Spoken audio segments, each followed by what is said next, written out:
to our webinar that's looking at the T-level in education and early years, and in particular preparing to assess in those occupational specialisms. So thinking really, we're getting towards the end of that core year, the end of year one, and we're preparing to move into our second year.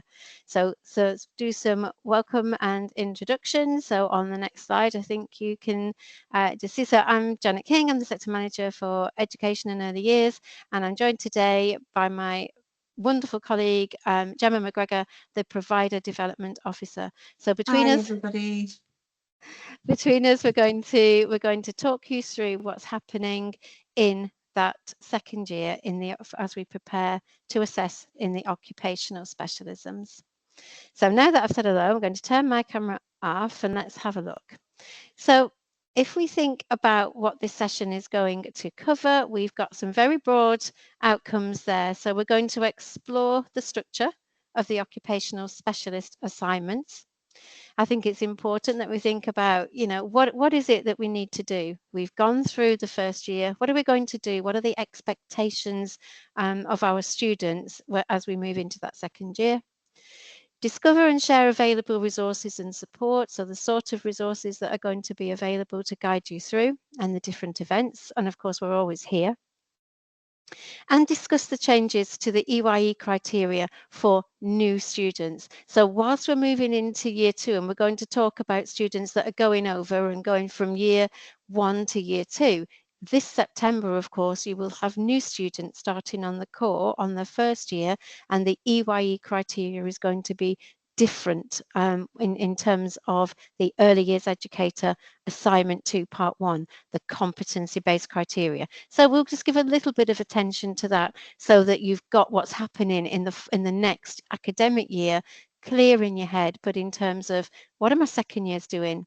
Are there any fundamental significant changes to my first year students in September, and what are they going to be? So let's have a look.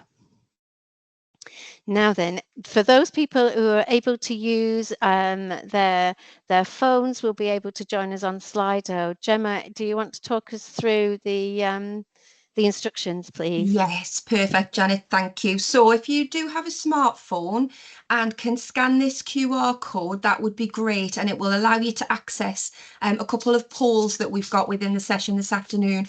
Just to reiterate, if you don't have your phone with you or you're not familiar with using QR codes, that's absolutely fine. You can always answer the question on the next slide via the chat.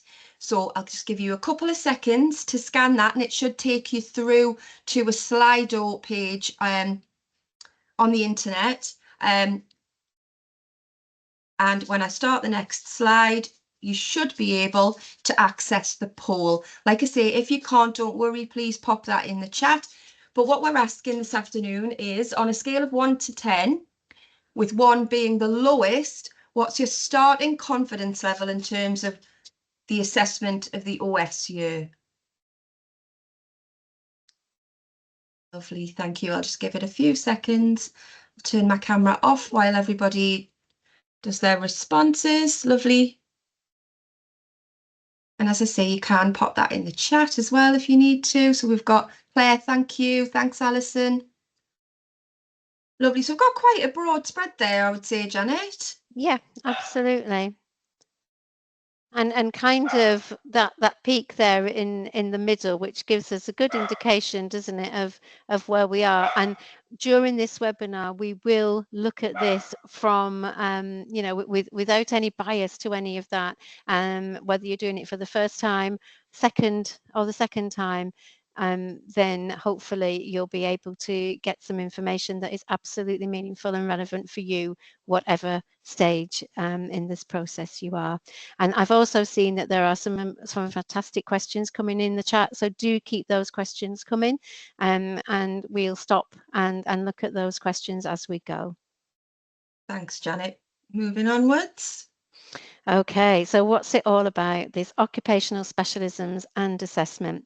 So I'm just going to take a breath and I'm going to say, okay, so year 1 has happened. The students have been taught their 12 elements. And by the way, if this is your students and you are those tutors and lecturers and assessors that have done that, well done, because it's a tough year.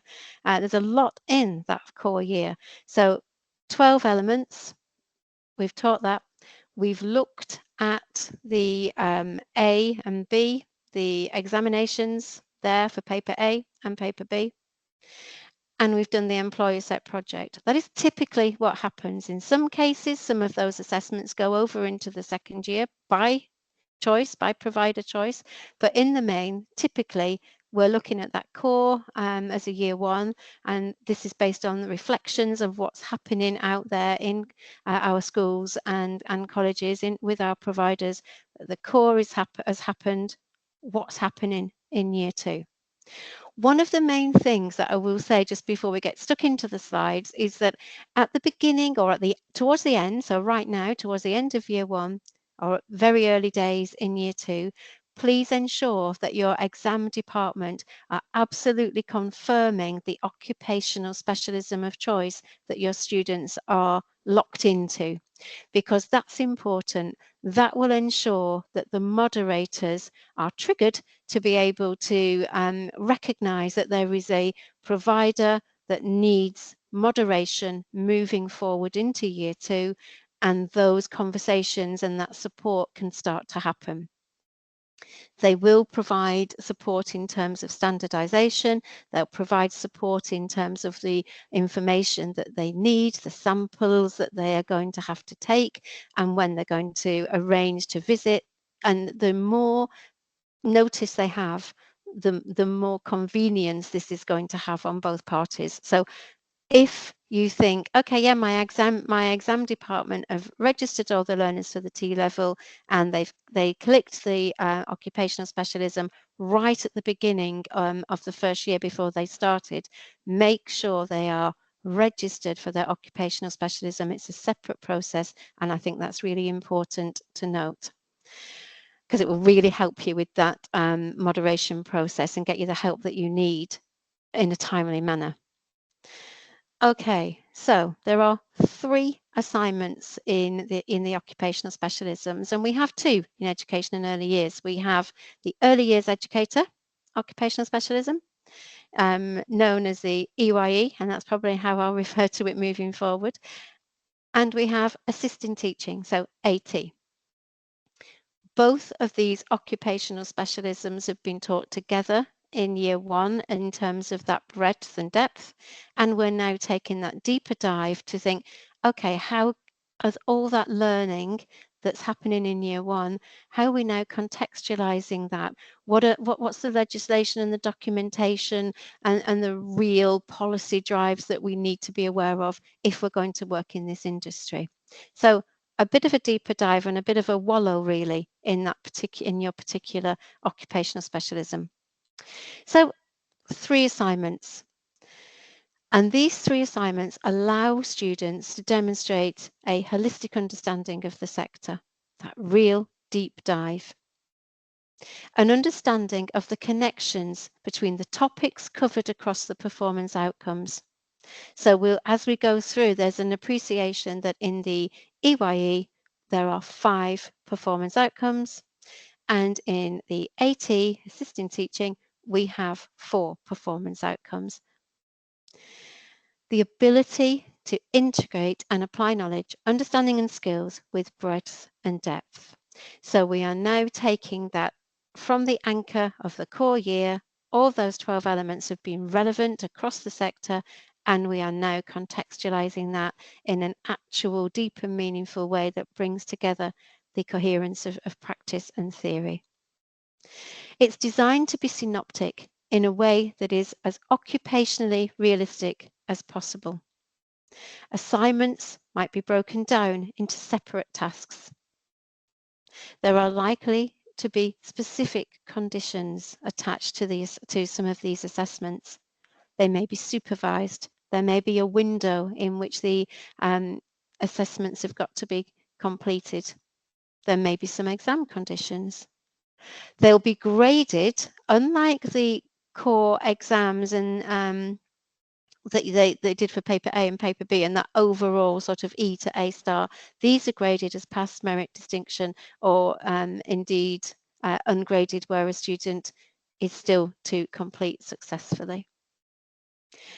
Unlimited retakes are available, but they must be completed within 2 years after completion of the T-level. So there are opportunities for students to resit and to retake, but again, this is something that has to be appreciated, I suppose, in terms of the rates of achievement and success and the funding implications and so on within your own institutions, and also to bear in mind that 2 years. We have had students that have interrupted for a year for whatever reason and come back and successfully achieve.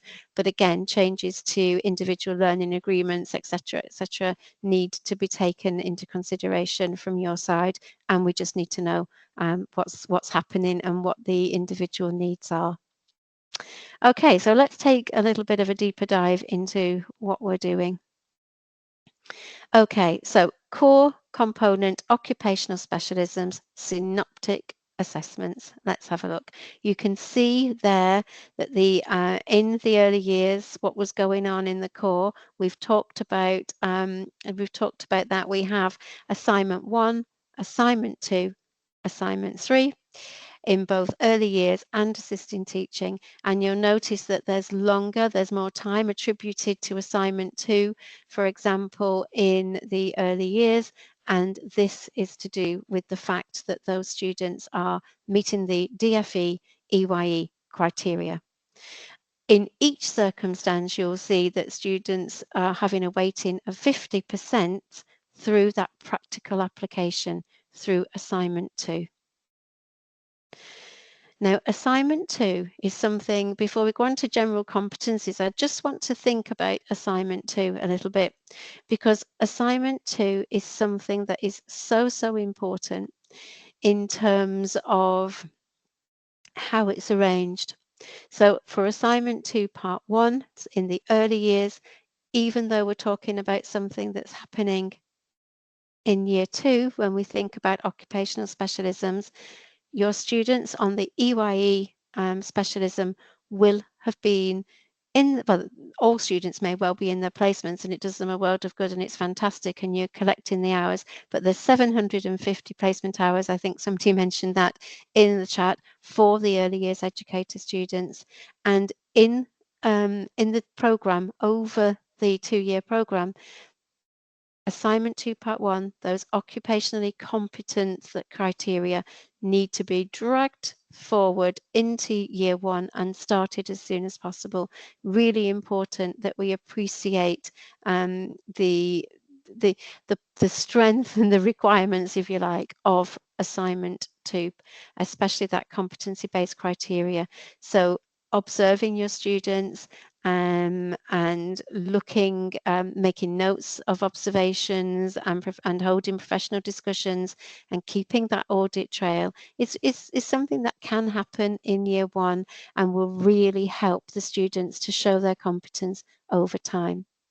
Assignment 2 part 1 in the early years, it is an exception because it's the only one that has this professional requirement in terms of that early years educator criteria, and it's pass or not yet achieved, and so that's because it's kind of blossoming. It's allowing the student to blossom and to grow both personally and professionally over the duration of the program. Okay, sorry, Gemma. So as well as this, our students are engaging, of course, in general competency frameworks. So you will find that there are, the students are learning and being able to demonstrate their skills in terms of the quality of their written communication. There's going to be, and there has already been, some aspects of mathematics. They're going to be producing presentations through digital skills and peer discussions and communication. All of those have been going on and happening and are seen across the programme. These competencies for English, for maths, for digital, have been embedded throughout the core and continue to be applied and used in the naturally occurring work of assignments in the occupational specialisms.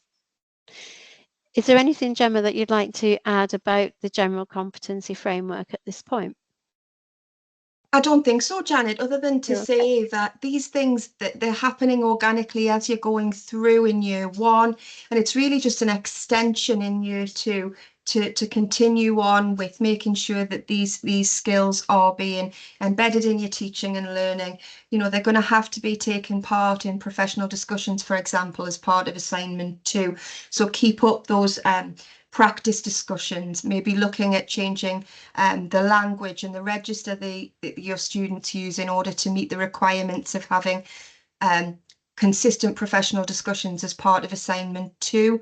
So they're not new, they're just something that continues on through the programme and something to bear in mind when you're looking at not only at students' work, but what they're doing in class and when you're planning your curriculum for year 2 as well. Thanks, Janet. Fantastic. Thanks, Gemma. Okay, so remembering the importance of that. And I think most of those things are naturally occurring anyway, but to remember that they are there and they are part of that T-level program. So moving on to the next slide, then we can take a closer look at these performance outcomes. So as I say, you've got 5 there for the early years and 4 in assisting teaching. In some cases, it's viable for providers or only viable for providers to offer where they're able to extend that first year where students have been studying together into their second year. And so they have early years and assisting teaching students together. And that may be the case. And please do say if that's the situation that you're in at the moment in terms of your provision and how you're offering. And that can work, and it can be, if you look, you can see how some of these things absolutely overlap in terms of supporting and promoting development, educational enhancement, looking at health and safety and well-being, safeguarding individuals, partnership working, which can be threaded throughout all of this, because that's how indeed we're able to recognise and respond to individual circumstances. So you know, there's a way of doing that and being able to overlap. Now, what I will say is that most people probably typically, and definitely as cohorts grow in size, most are splitting the classrooms or the cohorts in terms of early years and assisting teaching, but there is some overlap. And if you did want any support with that, then you only need to reach out to Gemma and myself, and we'll be able to support you with that should that become a challenge. So the performance outcomes, you will find that we have some schemes of work that look at all those individual performance outcomes, and they're available for you as a starting point from which to build your teaching and your delivery models from, and resources available to further support. What I will say at this point is that for the early years in particular, I think as we get to explore what the assignments are, you will find that the early years foundation stage, development matters, birth to 5, they become important documents in terms of really understanding what they're about, how they're used in practice. Let's really take this time in our training to be able to understand the statutory and non-statutory guidance. Let's have a look and see how practitioners use it to be able to do these 5 outcomes. And I think because in some cases where students are permitted to take those documents into their occupational specialism assessments, it's important that they feel familiar with them in terms of how to use them, and not just, you know, these are going to be useful documents, you're allowed to take them in, without actually having an investment of time through that second year in particular in terms of how they work. So that's something to bear in mind there. Okay, let's move on. So here's an example of a performance outcome, and this is performance outcome 4 that's looking at safeguarding. So safeguard and promote the health, safety and well-being of children. And they are presented in such a way, this is performance outcome 4, and they're presented in such a way that you will see the knowledge. So K obviously standing for knowledge, being that continuation of how the specification is being used, that's continues. through the performance outcomes, and the student must understand key principles of safeguarding, so broken down in terms of what the requirements are and what the skills of this are there for, is that actually by understanding this, the student should be able to apply this. So we're not saying or suggesting in any way that the skills are something that the assessors have got to actually go out and see. You will only be asked to have written evidence in terms of skills from assessment or assignment 2. So that's important to note. And there are some skills based in assignment 2, part 2, the structured observations for the early years students, and those 3 structured observations that the assisting teaching students do.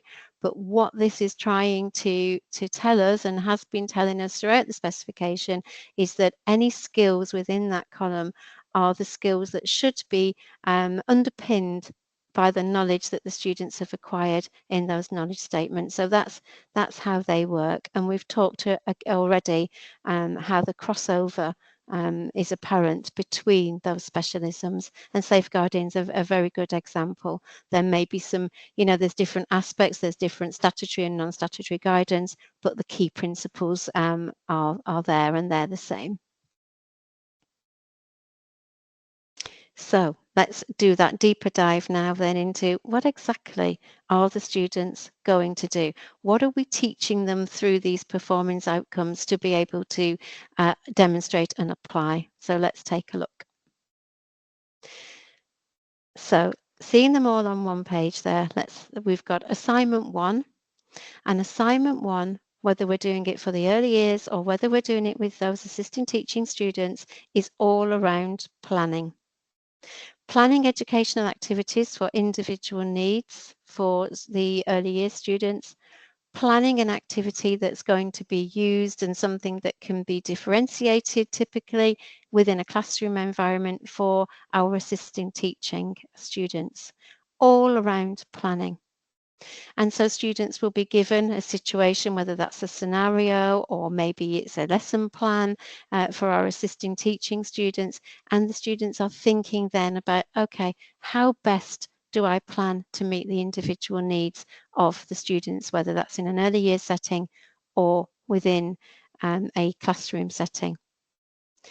There are examples of assignment 1 for both of these occupational specialisms on our website, and so you can have a look at the sort of expectation, or you can see what sorts of things have been produced previously, and that's always useful, I think, if you can see an example, and it sort of helps you gauge the sorts of things that you're working towards.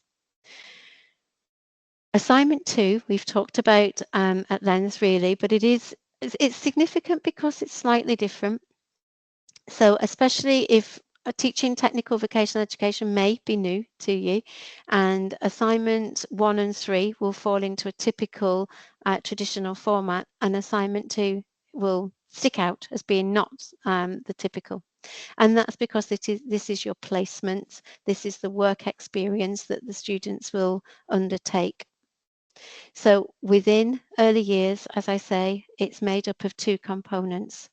There's the DFE, the Department for Education's Early Years Educator criteria, and that needs to be met as part 1, competency-based, and it runs all the way through the T-level programme. So it's the part that you're dragging across from year 2 because it lives in the OS, the occupational specialism, but it has to start, or it can start, in year 1. Part 2 is the structured observations, and it is the assessed element, the assessed part of the assisting teaching assignment 2. And those are 3 structured observations where we would set the observations, that the criteria that the students are going to plan for, that they're going to be observed within, and that are going to then be scored by the assessors. So it's very important to take some time to prepare your students for that, and very important to be able to talk and prepare your settings for that as well. because this is not just that traditional coming in, oh, okay, if we don't see it this time, we'll see it next time.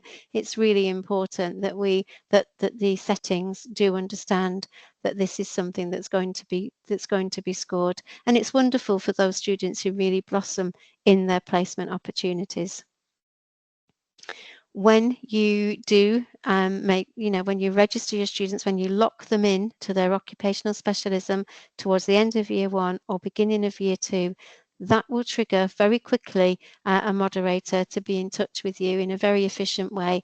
Those within the webinar today, if you've gone through this process and you've met with your moderators, it could be that you're going into year 2 for the second time running now, or you've already registered and your moderator has been in touch to arrange for year 2 moderation processes, then please do pop something in the chat, because I think that can be reassuring. And also we do have, I think it's July the 2nd, we have a moderator drop-in, and that's really, really valuable in terms of asking questions around the moderation process if it hasn't started yet for you, and you'll actually meet the moderators and see firsthand how supportive they are. They've all had a hand in the education and early years field at some point and to some degree, and of course they want the best for your students, and so they're working with you. This is not something that's some kind of hierarchical challenge. This is about providing quality assurance and making sure that actually what is happening is the best that we possibly can make it for the students. So everybody's on your side, because we know that is what you absolutely want to do. Assignment 3 is all about observation in the early years, and the students who are EYE students will be asked to complete 3 observations. So they'll go into placement and they will complete 3 observations. We will decide what methods are being used for that, obviously in line with specification requirements there and what's in there. And they can use the age range that they're working with. We're not going to be specifying an age range to make things complicated, but we will say, here's an area of development or learning, and these are the 3 methods we would like you to use. And the students will be given a booklet and they'll create their observations. They'll bring those back into the classroom environment, and everybody needs to have done those observations within a set window to be able to move on to the next part, where we then start to look at our own needs, our own CPD needs in terms of those methods, starting to think about the benefits of different methods and so on. And then there's a second part of that, again, under those supervised conditions, where the students will be given 3 observations that are written by us, and there is some analysis then of those observations. For assisting teaching, it's very much the same sort of skill. It's very much looking at those key skills that are required in terms of recognizing, of knowing your children, tuning into to the young people that you're working with within the educational environment, and being able to recognize when things are not as they should be through an analysis and evaluation of 2 case studies. Thanks, Gemma. So here we go with assignment 1, and this will give that sort of overview of how that planning activity is actually going to take place. We know it's a planning activity, what's the granular detail behind that? So at a glance, we can see that we have a 4-hour assessment here for early years and a 2.5-hour assessment for assisting teaching. We're looking at a 25% weighting. We've got pre-release material sent to providers and released to students 1 week before assessment. It's externally set, therefore, and externally marked. We have supervised conditions within your settings, released on a set day by NCFE each year, and delivered over a week-long assessment window. So all students must sit the assessments at the same time, and that's the need of the sort of the assessment window to be able to help you to plan. Now, in that early years column there, it does let you know what you can take in. So students must have access to the Department for Education, that statutory framework for the EYFS, the Early Years Foundation stage, access to development matters and birth to 5 matters, so the non-statutory guidance that you will also find that students are familiar with, some less or more so, depending usually on their placement experience. Early years settings may have a deliberate bias towards one of those non-statutory guidance over the other, so please take in both. We would really be in using the development matters in terms of how things might be set, but both documentations will allow students to flourish and to be able to use that documentation to help them without advantage to one or the over the other. What you do need to make sure, as I said before, is that students are familiar with not just what they are and what's in them, but how to use them, because that will really help them when they are completing their assessments. Okay, moving on. I think it's Should probably... we pause for a second, Janet? We've got quite Sure. a few questions, so I thought we could pause and field some of those that have come up in the chat. So I'm just going to go back through before we move on to assignment 2. Thanks, Gemma. So I'm just going to read some of them out and we'll aim to answer them. I think I've answered some. So if students need to retake assignment 2, does the moderator come out again? Oh, good question. I think that might be a question that we take back to our moderation team, because I want to make sure we give the most accurate advice there. In the structured observations, because I'm thinking, you know, it's the structured observations that you might be thinking about there. I think we need to just find out. I think it depends on their strategies. It also depends on the sampling sizes and so on. So I think rather than say it depends on, let's get an accurate answer from the moderation team. And that, Gemma, might be a good question to send on to the moderators. Oh, yes. For July the 2nd. So apologies for the vagueness of that answer, but I think it's a really good question, and we need to make sure that we give it the accuracy that it deserves. So apologies for the vagueness there. I'll take that forward, Samantha. Really good question. And I'll try and get an answer to you via email, but also I'll put it to the moderation team to kind of cover that when we do the assessor network as well. Thank you. Rosemary, if students retake, are they awarded the highest grade they achieve? Yes, without doubt. Yeah. Lynn says there are places where these knowledge and skills don't marry up, causing confusion when allocating teaching content. Is that the performance outcomes that you were talking about there, Lynn? I'm assuming that's what. Yeah, that's right. We were looking through PAs 1 to 5, and in the main, the knowledge and the skills in the columns, they marry up. I think it was in PA 1 where it talks about, in column 1, it was more about sort of like CPD and reflection. But then right next to it in the next column, skills, it was talking about observations and assessment methods, formative assessments, etc. with children. So it didn't quite marry up, and that really kind of then threw a spanner into what we thought was quite easy to sort of like dissect amongst our specialism. Yeah, good question and a good point, well made. So I think we can take that away and we can have a look, because it's giving you an extra job, isn't it, in terms of that needs to be extracted, and it's the skills that are underpinned by that particular performance outcome and not that one. So we can have a look at that for sure. But I think overall, they have been designed, I think, to be able to be used sort of across this knowledge one. Here's the skills that go with that. Where that's not the case, I think that's something that we should look at. But basically within all of those 5 performance outcomes for the early years, these are the underpinning skills, and the same for assisting teaching. But you shouldn't have to extract them and say, okay, that doesn't live with that, it lives over there. We're not giving you a jigsaw puzzle. So yeah, we'll take that away. Good question. Thanks for raising that. Yeah, we'll take that and have a look at it together, Janet. Yeah, brilliant. Can assisting teaching students do some of their placement hours at their own school in year 1 before then going out to another placement in 2nd year where their assessment will take place?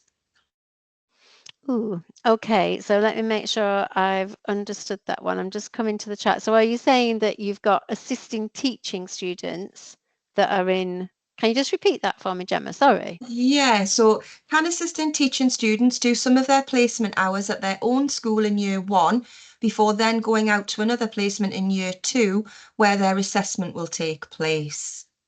Okay, so in the school where they're actually taking the T-level program, there is some information around that, but for the assisting teacher in the guidance, but in the assisting teaching situation, those students do a minimum, if you like, of 315 placement hours.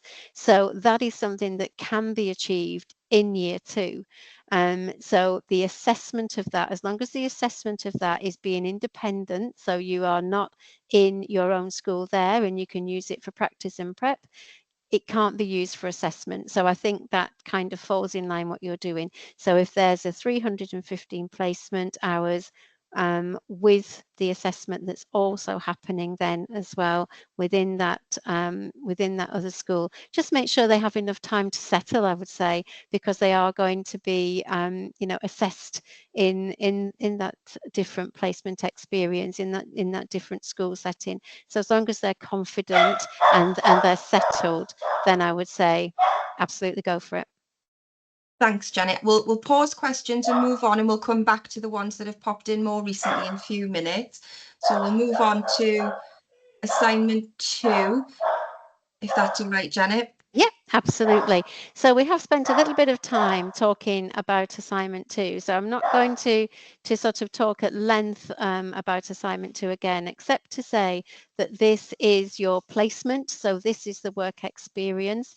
This is for the early years, 750 placement hours that has got to be spread over the 2 years.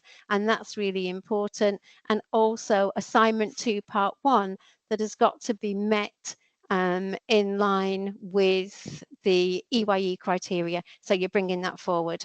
And then in the 2nd year, the students are going to be assessed using those 3 structured observations, whether that is in year 1, only in year 1 for the occupational specialisms of the EYE. So I think there's enough, information that we've shared in terms of assignment 2, and we'll be able to perhaps take some questions around that. Make sure you lock in to your 3 structured observations in terms of, are my students doing EYE? Are my students doing assisting teaching? Make sure your exam department have got that locked in to make sure that you're communicating with a moderator. That is key. That is really critical and significant to that 2nd year. So I would say make sure your exam department are on to that if it hasn't happened already. And then that will allow for that smooth process of moderation for assignment 2 part 1, assignment 2 part 2, and those structured observations for your assisting teaching students. Definitely, and I would say that when that chain of events is kind of triggered by that registration for your occupational specialisms, you'll also get some really helpful materials that will come via the portal, which is a standardization pack, and that includes some samples of some judgments that have been made, some activities to do amongst your teams to try and standardize that process going forward. So once you've done that, you'll get access to those, and they're really useful to make sure that everybody's kind of on the same page when they're looking at observations and how they should be conducted. There are a couple of other slides on assignment 2, and what I'm going to suggest is, so that we don't run out of time, I will send everybody the PowerPoint at the end of this. If you'd all like for me to do that, please let me know in the chat. It just means that we can field a few more questions if we move forward. I think we've covered most of what's on them anyway, Janet. Okay, brilliant. But what we can do is come back to those dedicated questions. I was just looking at them in the chat there and trying to weave them in, but I think it was a little bit difficult. So I think having that information would be useful. So EYE assignment 2 part 1, competency-based observations can be started during year 1 delivery as soon as the student feels confident. Yes, they will be moderated in year 2, but important to note that the work that is done with those students in year 1 is not going to be wasted. It's going to be valid. So the observations, the professional discussions, the completion of assignment 2 part 1, absolutely carry on with that all the way through the program. When the moderators come, yes, they are going to be they're going to be concerned with a holistic overview of those EYE criteria, but they are going to be looking at what you have already done, but they're also looking at how you meet that holistic criteria when they come to carry out that moderation process. Your moderators will be able to talk you all the way through that once you have actually registered and locked them in. I know I keep stressing that, but it is so important. Again, there's a bit more information on this slide about assignment 2 part 2. So these are the 3 structured observations. There's just a little bit of guidance on this slide about how to plan for those. So there'll be 3 of them. They get 1 opportunity for each. Each observation should be around an hour. So that'll help you planning. And as Janet says, once you've logged in that occupational specialism, you'll be able to plan for when those take place with your moderator. So getting that ready, done and almost ticked off is a really good thing to kind of do as early as you can, really. You'll also have to share dates of observations and things with your moderators, and it allows you to plan in terms of who you need where, which students are being observed, and then everybody knows what's happening and how the process goes moving forward.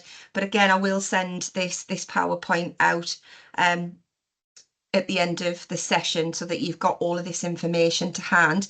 And I'll jump back to the questions now, Janet, if that's all right. Absolutely. So for assistant teaching, do the placement providers do any assessing, either jointly with the provider and moderator or solely them? Oh, so the moderator, I'm just going to, sorry, I'm just trying to find somewhere quiet. Okay, sorry, it's all going on at the moment. I do apologize.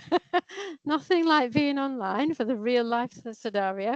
Okay, so Gemma, if we were talking there about the placement supervisor, the moderator, the assessor for the early years will be completing the competencies and they'll be making those assessment judgments, and the moderator will come and look, and they will also be part and parcel of that process.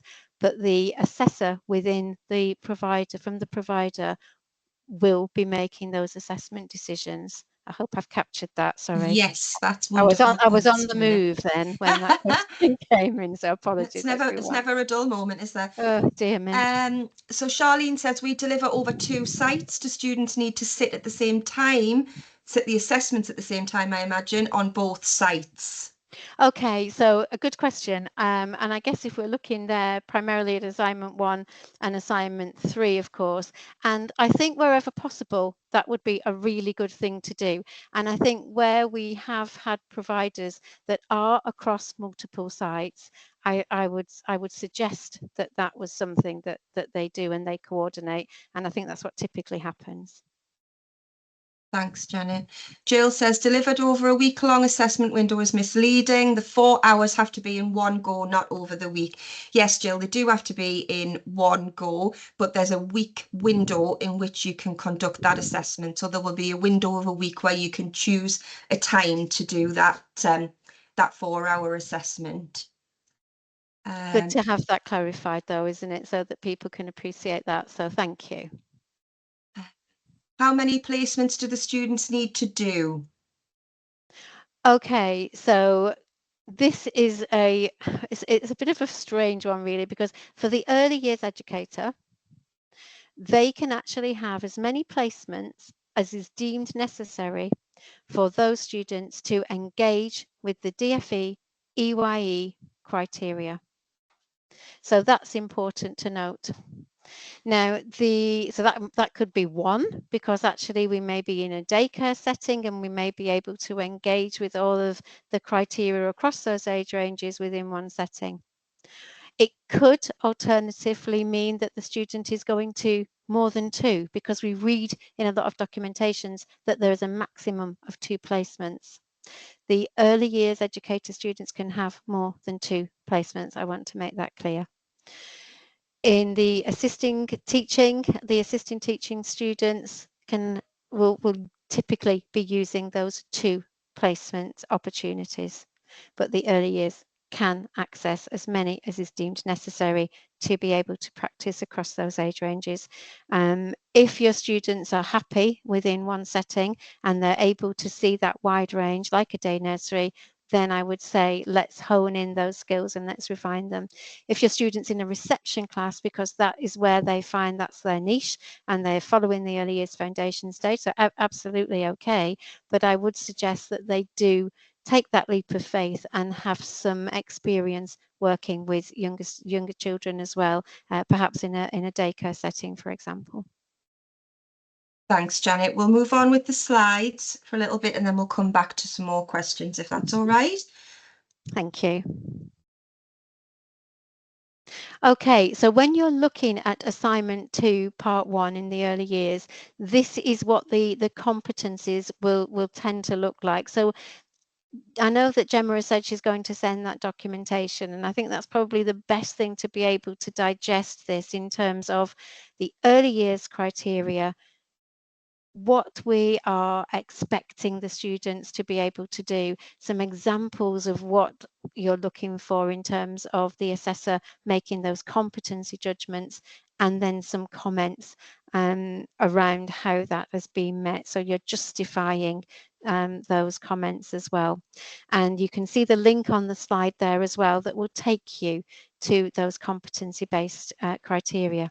I think now might be a good time just to say that your second year students, so those students that registered for the T-level in September 2023 that are finishing in 25, they will carry on using assignment 2 part 1 early competency-based EYE criteria that they started with in 23, and that they've been following and that they've been gaining their competencies over time.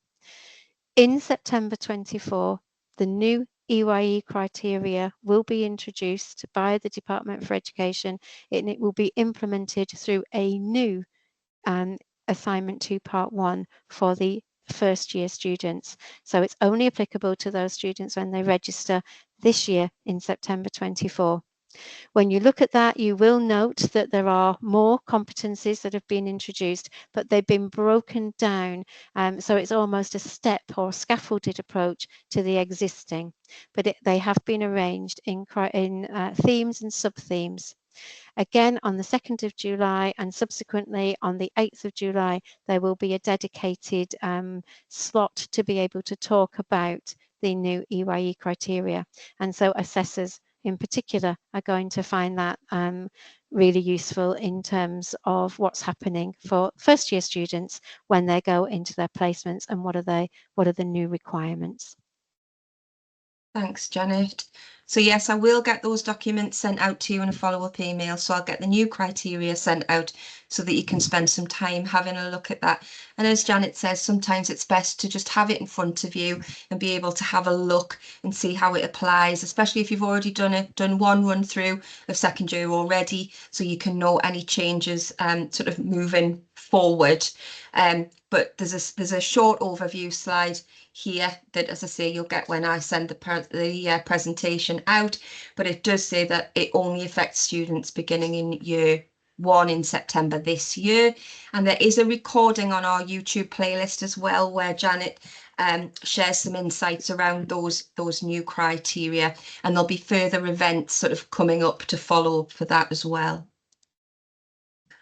Okay, so lastly, we've got assignment 3, and then we'll take a few more of those questions if that's all right. So do you want me to go through this one, Janet? Yeah, sure, go for it. Yeah, so assignment 3, another 25% of the weighting. So this is the observation and assessment of children in a placement setting, and it's in part 1 is in 2 parts. You know, things never straightforward, and then part 2 for early years. And then there's the analysis of a case study, which is just one part for the assisting teaching. So Janet did mention this a bit earlier on. It's about using different methods of observation for observing children in their setting. It's done in placement, and we got a really good question on the chat before about these observations that the students will carry out. Do they need to be brought back to college or back to yourselves securely? Yes, they do. You need to have someone collect those, and they need to be stored securely, just so that the students don't have access to them sort of in between part 1 and part 2. Again, for part 2 of this assignment, your students can have access to the EYFS Development Matters and Birth to 5 for the early years route. Slightly different for the assisting teaching. That's a 4-hour assessment that's released by us, and there's no notes or internet access permitted for that assignment. So that's the last assignment of the occupational specialism year, and there are sample materials. So there are example answers. Grade exemplars on our website, which I can link you to, and there's also some sample papers as well that live under our assessment materials tab on our qualifications page, but I'll link all of those for you in the follow-up email. So Janet, if we move on and do a few more questions, is that all right? Absolutely. Let's use these last few minutes to answer some questions. So just checking which ones are questions, because it's lovely. Some of you are sharing your own experiences there. That's great, isn't it? Because that's the best way of networking and finding out for people who've already been through the experience. So thank you for that. Definitely. So does the assessor need to have an assessor qual? Well, a dedicated assessment qualification isn't a mandatory requirement, Lynn. What we would say at NCFE is that as long as the person doing those observations and who's in that assessor's role is industry competent themselves, has experience in the sector, and has relevant qualifications in terms of early years or teaching, then they're qualified to do those observations. Is there anything you'd like to add to that, Janet? I think that's spot on. It's that occupational competence, really. So whether that's from the early years, from the assessor who's making those judgments in the EYE criteria competencies, and of course for those structured observations, the teacher assessor should be best placed to be able to make those decisions there. So occupational competence and experience in making such judgments really is the key. I think I'd probably say that an assessor qualification it's a nice thing to have. It might be deemed as best practice, but is it a requirement? Then, you know, Gemma, you're absolutely right. No. Thanks, Janet. Well, this is an interesting one from Samantha. I'm leaving my current college this summer and moving to another. Will they still be able to use my observations of students and I won't be moderated? Oh, wow, that is a good question. Well, first of all, good luck with your new job. move. Yeah, yes. The students will definitely be able to use the hours. They will definitely be able to use, and it would be wrong. I'm absolutely sure it would be wrong for those students not to be able to carry forward the observations and the professional discussions that you've done. And I think when the moderator does come along, then whoever is picking up your baton, so to speak, will be asked about the things that they've been involved in and the things that they haven't, and they may just have an additional discussion with them. But absolutely, those students will not be disadvantaged in any way. And thank you for the work that you've done with them in advance. Yes, good luck, Samantha, in your new role. But I would agree with Janet that I think it would be an awful shame. So I'm sure that when your current team pick that up with the moderator, they'll be able to support moving forward with that. Absolutely. Can competencies be met through some of the structured observation criteria? Good question. So if there are gaps in the students' early years educator, part 1, and the 3 structured observations have taken place and have been successfully achieved, there are a couple of EYE criteria that are listed in there anyway, and so they can be used as either first evidence or additional evidence for the competencies. And you may also find that that holistic observation that's taken place in one of or most of those or any of those 3 observations can be used. So yes, you can use some of that to map across to the competencies.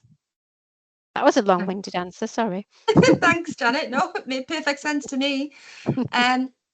Nikki says, are all students observed for all 3 structured observations? Okay, now this depends on the policy and the strategy and the approach. So there's a lot of dependables here. It does depend on the number of students that are in the cohort, each assessor, and how that's going to be applied. So again, this is something that's really a bespoke decision that's made between yourselves as a provider and the moderator team. There are some dependables in terms of size and so on. Thank It you, doesn't Janet. need to be, I've just seen that one come in. It doesn't need to be the same assessor doing all 3 of those observations. So as long as the students are comfortable, as long as the moderator is aware, then that's something that you can again discuss. And as cohorts grow, this is something that is probably likely to be more typical than it is at the moment.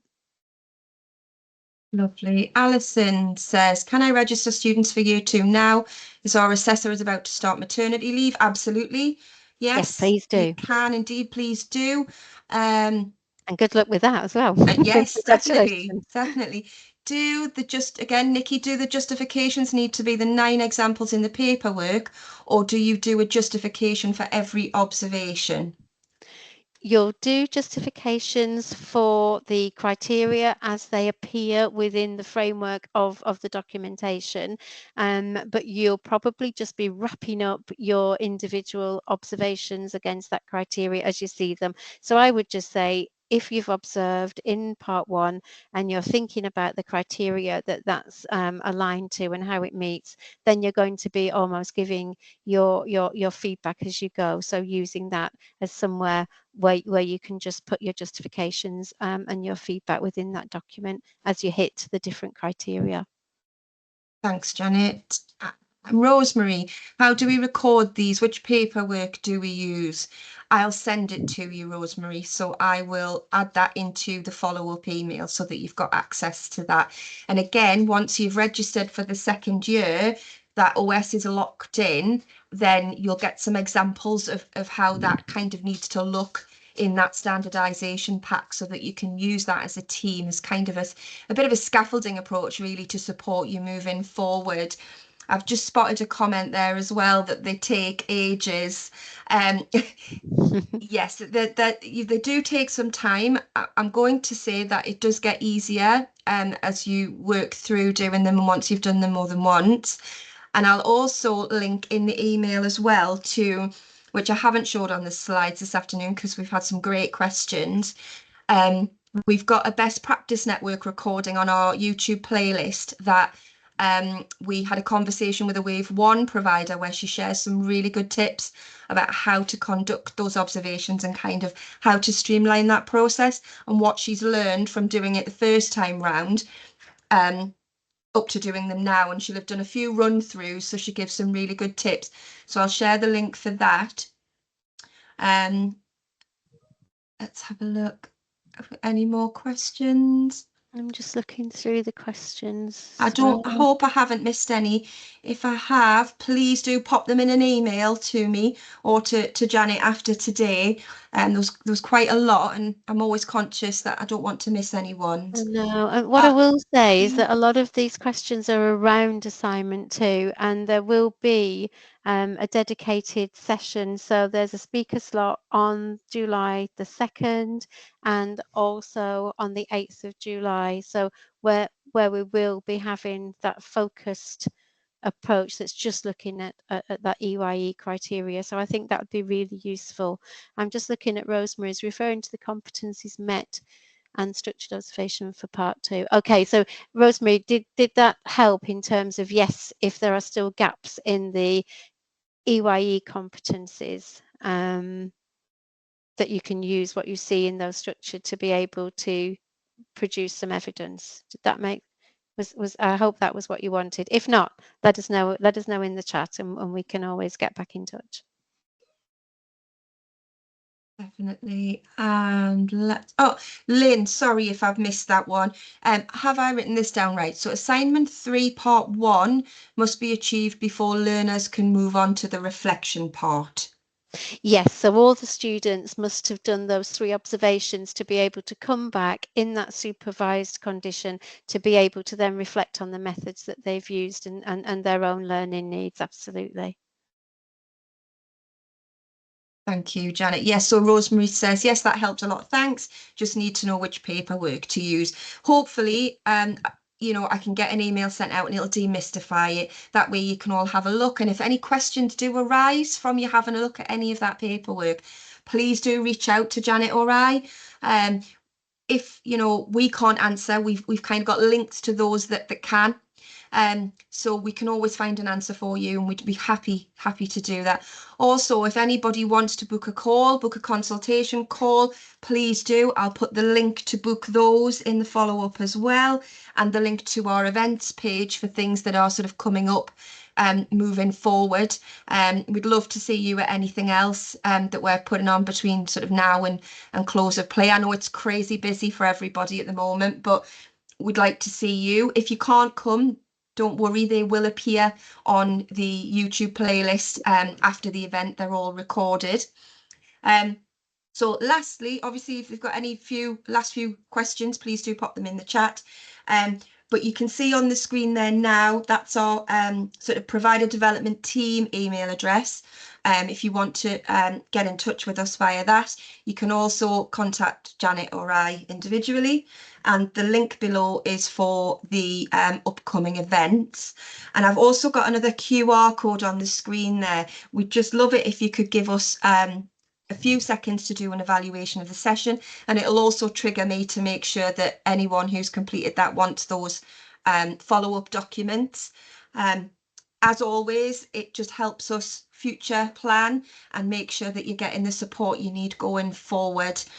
So if you've got any suggestions for CPD or any suggestions for further events that we could put on, we'd love to hear those too. Just seeing if there's any more questions coming in. Thank you for all the emails. Thanks, Lynn. Oh, that's lovely. Thank you. England are indeed playing. I think my husband's waiting. And I think that was the reason for the interruption when I had to move. So I do apologise. We'll blame Neville Southgate. Thanks so much, everybody. It's been lovely to have you here this afternoon, and we look forward to working with you again soon. Thank you. Take care. Thanks. Take care, everyone.